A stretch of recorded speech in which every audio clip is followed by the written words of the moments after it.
제4회 한나라 황제를 패하고 진류왕이 새 황제가 되고 동탁을 죽이려다 조조가 칼을 바치다.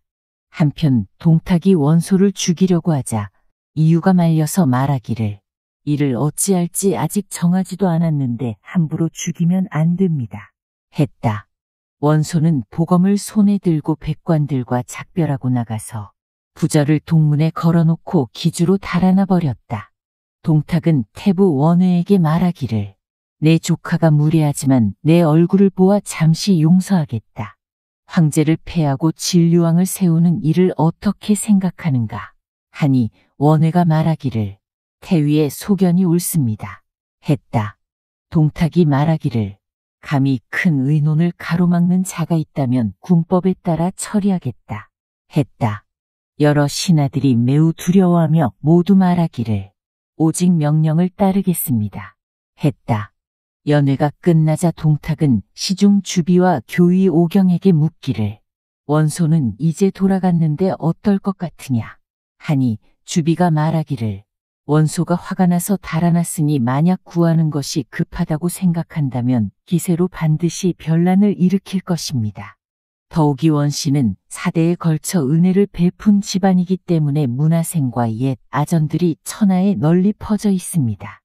만일 호걸들을 모으고 무리들을 끌어들인다면 영웅들이 그를 따라 일어날 것이니 산동은 공의 땅이 되지 않을 것입니다. 그의 죄를 용서하여 한 고을의 군수로 삼는 것이 좋을 것입니다. 그러면 원소는 죄를 사면 받은 것이니 반드시 걱정할 것이 없을 것입니다. 오경이 말하기를 원소는 모이야기는 좋아하지만 결단력이 없어서 염려할 것이 없고 정말 군수나 한 자리 주어 민심을 얻는 것이 낫습니다. 하였다. 동탁은 그 말에 따라 그날로 사람을 보내서 원소를 발의 태수로 삼았다.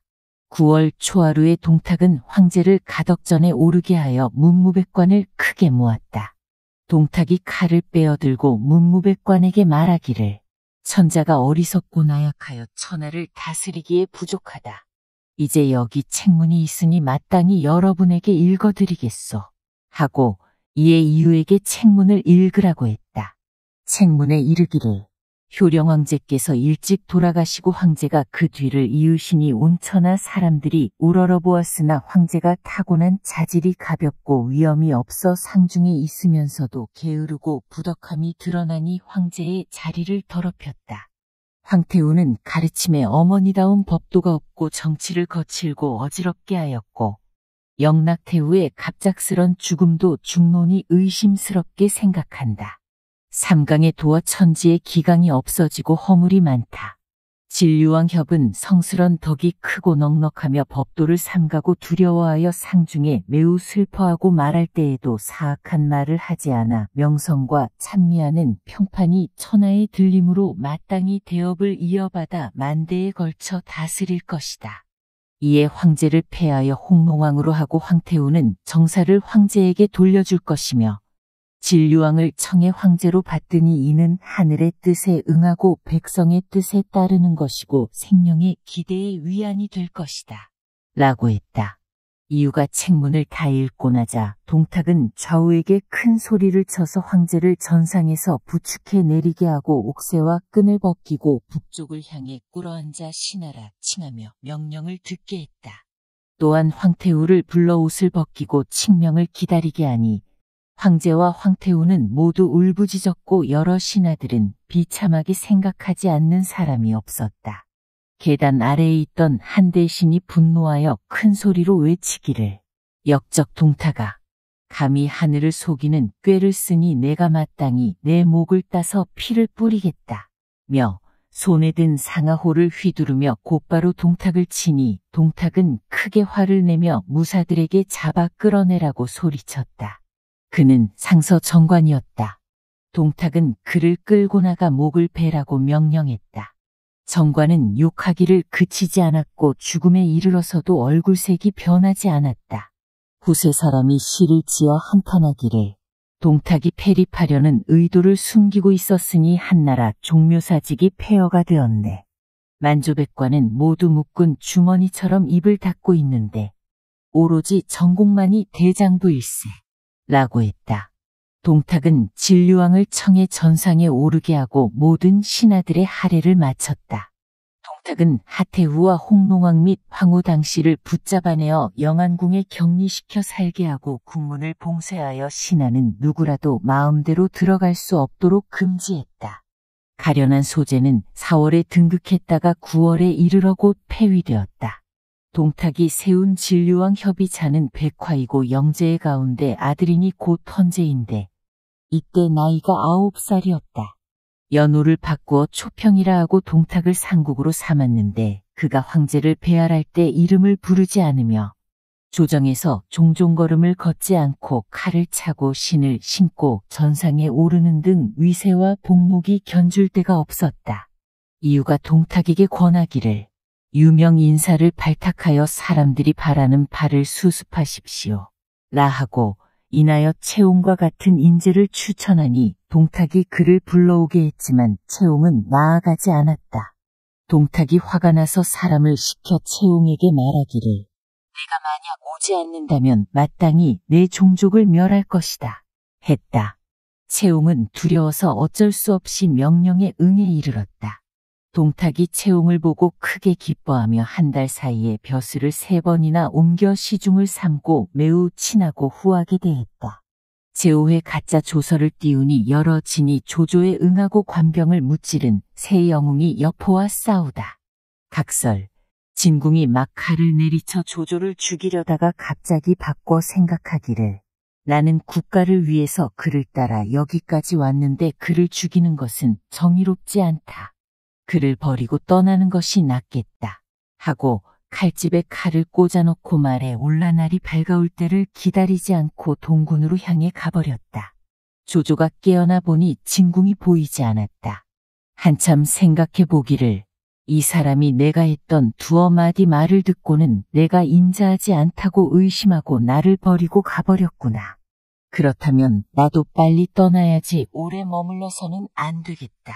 하고 마침내 그날 밤 진류에 도착하여 아버지를 찾아뵙고 지난 일을 자세히 설명하고 집안의 재물을 풀어서 의병을 모집해야겠다고 말씀드렸다. 아버지가 말하기를 이곳에 효렴 출신 위홍이라는 사람이 있는데 재물보다 의리를 중요하게 여기는 큰 부자이다. 만약 그의 도움을 받는다면 이를 도모할 수 있을 것이다. 라고 했다. 조조가 술상을 차리고 잔치를 벌여 위홍을 정중히 초청하여 집에 이르게 한 다음 말하기를 지금 한나라는 주인이 없습니다. 동탁이 제멋대로 권력을 쥐고 임금을 속이고 백성을 해치고 있어서 천하의 사람들이 이를 갈고 있습니다. 제가 힘을 다해 사직을 붙들고 싶지만 힘이 부족한 것이 한입니다. 공은 충의로운 분이라 하니 감히 도와주기를 구합니다. 하였다. 위홍이 말하기를 나도 그런 마음을 오래전부터 갖고 있었습니다마는 영웅을 만나지 못한 것을 한스러워했지요. 이제 맹덕이 큰 뜻을 가지고 있으니 집안 재산을 털어 돕기를 원합니다. 하였다. 조조는 크게 기뻐했다. 이에 먼저 가짜 조서를 만들어 각도에 급히 알리고 그런 다음 의병을 불러 모으려고 한 면에 충에 2글자를 쓴 하얀 초병 깃발을 세웠다. 며칠 지나지 않아서 의병에 지원하겠다는 사람들이 빗발같이 모여들었다. 하루는 양평군 위국현 사람인 성은 악이고 이름은 진이며 자는 문겸이라는 사람이 왔고 산양군 거룩현 사람인 성은 이이고 이름인 전이며 자는 만성이라는 사람도 왔다. 조조는 이들을 모두 장막 앞에 아전으로 삼아 머물러 있게 했다. 또 패국 초연 사람인 하후도는 자가 원양인데 그는 개국 공신 하후영의 후손이었다.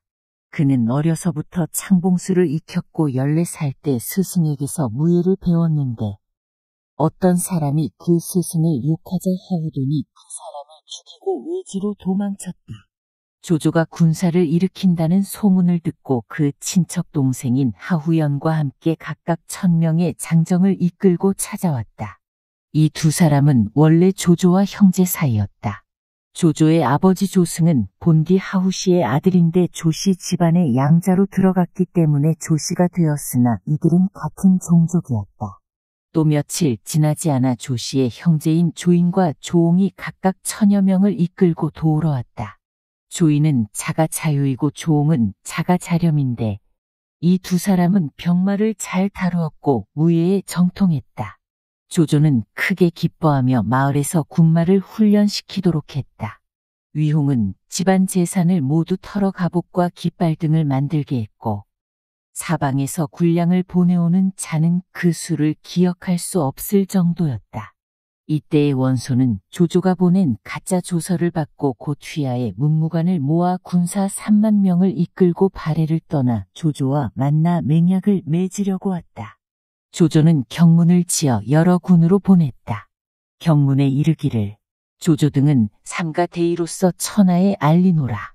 동탁은 하늘과 땅을 속이고 나라를 없애고 임금을 죽였으며 궁궐 안을 추잡하게 어지럽히고 백성을 잔혹하게 살해하는 등 사납고 포악하여 어질지 못해 그 죄악이 가득 쌓였기에 이제 천자의 비밀 조서를 받들어 의병을 크게 모아 중국을 청소하고 흉악한 무리를 죽이고자 맹세하니 의병을 일으켜 함께 공분을 풀고 왕실을 붙들어 세우고 백성을 구하기를 바라노라. 경문이 도착하는 날 빨리 받들어 행하시라. 라고 하였다. 조조가 경문을 띄운 후에 각진의 제후들이 모두 군사를 일으켜 응해오니 제1지는 후장군 남양태수 원술이고 제2지는 기주자사 한복이며 제3지는 예주자사 공주이고 제4지는 연주자사 유대이며 제5지는 한해군태수 왕광이고 제6지는 진류태수 장막이며 제7지는 동군태수 교모이고 제8지는 산양태수 원유이며 제9지는 제북상 포신이고 제10지는 북해태수 공윤이며 제11지는 광릉태수 장초이고 제12지는 서주자사 도겸이며 제13지는 서량태수 마등이고 제14지는 북평태수 공손찬이며 제15지는 상당태수 장양이고 제16지는 오정우 장사태수 송견이며 제17지는 기양후 발해태수 원소였다. 여러 방면에서 온 군마들의 규모는 다소간 차이가 있었는데 3만 명이거나 1에서 2만 명이 되기도 했다. 이들은 각자 문관과 무장을 거느리고 낙양을 향해 몰려들었다. 한편 북평태수 공손차는 정예병 1만 5천 명을 거느리고 덕주 평원현을 지나고 있었다. 한창 가고 있는 중에 멀리 뽕나무 숲속에서 황색 깃발 한 폭을 날리며 몇 사람이 말을 타고 환영을 나오고 있었다. 공손찬이 바라보니 바로 유현덕이었다. 공손찬이 묻기를 아우님은 무슨 일로 여기에 계시오? 하니 현덕이 말하기를 지난날 형님께서 보증해 주어 평원현령이 되었습니다. 이제 형님이 대군을 이끌고 이곳을 지나간다는 소식을 듣고 문안드리러 왔습니다. 형님은 성 안으로 들어가 쉬었다 가기를 청합니다. 하였다. 공손찬이 관우와 장비를 가리키며 묻기를 이 사람들은 누구인가? 하니 현덕이 말하기를 이들은 관우와 장비로 제가 맺은 의형제들입니다. 하였다. 공손찬이 말하기를 그러면 황건적을 함께 무찌른 사람들인가? 하니 현덕이 말하기를 모두가 이 두 사람의 힘이었습니다. 하였다. 공손찬이 말하기를 지금 무슨 관직에 있는가? 하니 현덕이 대답하기를 관우는 마궁수이고 장비는 보궁수로 있습니다. 하였다.